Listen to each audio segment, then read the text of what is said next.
kid now hears something that they don't understand at school, they go home and they Google it, and we all know that the wrong thing can throw up shocking images instantly, and you can't blame a kid for curiosity, you can't blame a child for wanting to find out. We all want to do that. That's what growing up's about. The internet has gathered pace so quickly that we're still grappling with the boundaries of it, because there are no boundaries, and children's relationship to it, young people's relationship to the internet, is a little out of control. You can't act younger than you are. It's impossible. You're too knowing. That you know, people smell experience in a way. The subject of this film, it's incredibly provocative at the moment, and it is something that needs to be talked about and needs to be addressed. It's exploring, I think, one of the big topics of our modern lives, really, and that's children, the way they use the internet, the way they relate. And it was not only about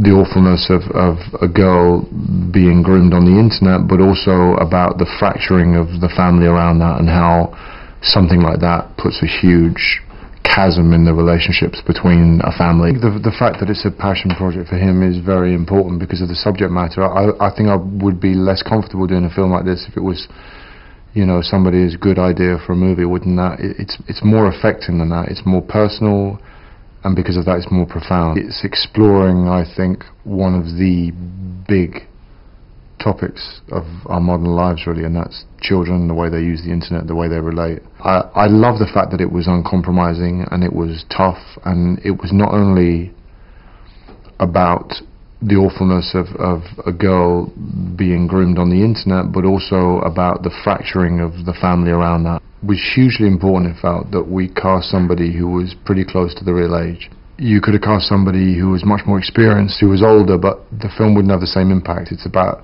fragility, the loss of innocence. It should break your heart every time you see the girl. And Liana is an amazing find. It's a great chemistry. All of us, we're all like one big family. When I auditioned for them, I mean, I walk into the room and Clive's just sitting like this. And I'm like, oh my gosh, this is really scary. The Rape Treatment Center, where I met Gail, who inspired David to make the character Gail for the movie. And we'd talked to her about, you know, some of the people that walked into her office every day, and it's just astonishing, like the stories that you hear from her.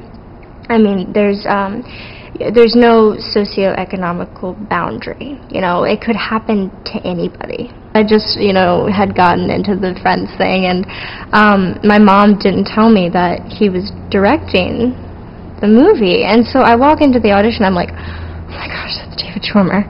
Like, I was freaking out. But you know, like I said about Clive and Catherine, you know, after a while you get past it, and it's like just like any other friend. I love scripts like this, and it's a really strong role, and I love the challenge of it and everything, and just the fact that people really do go through this and everything, it's something that I would like to make awareness of and everything. And I think that it's going to be artistic and will stand on its own as a movie, but it also has some guts behind it. I was expecting something good, you know, I knew at least that it was going to be good, but I didn't realize how powerful it was going to be. This is certainly a movie that talks about being aware and knowing as much as you can, and protecting your children. It's not just, you know, a young girl being taken advantage of an old man and, you know, the misabuse. It really, you know, it changes everybody's life. I mean, what happens to this character is really upsetting. I mean, just to have that for your daughter, you know, and then what he ends up, his own contributions to you know, destroying the relationship and making the situation even worse, you know, as it eats away at him. There's a fine line between people who want to get turned on and people who cross the line and violate. This young girl who is so seemingly outwardly secure, but inwardly searching for herself, searching for her place. And then she meets Charlie. And then you see the deadly combination, how it spirals out of control. And I think that's what the internet is. It's just too much for someone who isn't mature enough to handle it. One of the testimonies of a woman, and this is a common testimony, is they say that the day that they were raped was the day that they died. It's a violent crime. It strips a person of all that they are. Working with Clive Owen, Kathleen Keener, telling you, it's amazing to behold. Well, I hope the movie accomplishes a few things. First and foremost, I hope it's entertaining and really moving.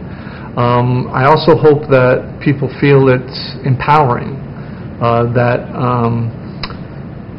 the change that has occurred in the characters and in the fundamental relationship between the father and the daughter is actually a positive one.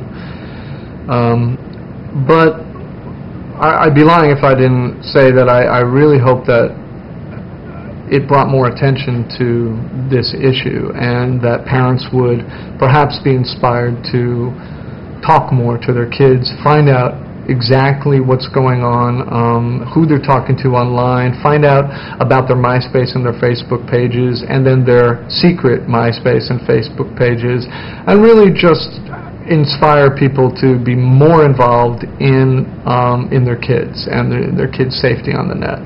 I'm on the board of directors of this organization that supports the Rape Treatment Center of Santa Monica, UCLA Hospital, and treats many victims of rape and sexual assault, in particular kids. And one year there was an event where I met one of the victims, this young girl, and her family, and actually her father spoke at one of our annual fundraisers, this brunch, and his story was just so devastating to me, and in the way in which he described the various feelings, the emotions, and the kind of insanity that he went through and the whole family went through, struggling to understand and deal with this issue, I thought, well, this is a subject matter that more people need to know about. I found it really moving, and I think others would too. So that was a no-brainer for me. That had to be a 14-year-old. The challenge was finding one, finding an actor who could really handle this material, because the range of emotion and the experience is very difficult. And I really have to hand it to Clive for, first of all, making the movie possible, because if you don't have Clive Owen agreeing to do it, then we don't have a movie. And what I really hand it to him is for having the courage as an actor to sign up for it, because it was incredibly difficult material and very emotional, and I'm not exactly a tried and true director in drama, and what became really clear was that the script affected him deeply. He's got 2 teenage daughters, and I think he read it, he responded to it intuitively, he knew it just affected him. I think as an actor, he knew what he could do with it and the places he could go. And I think he was excited, and if I can presume to speak on his behalf, excited and challenged by the idea of where the script would take him emotionally.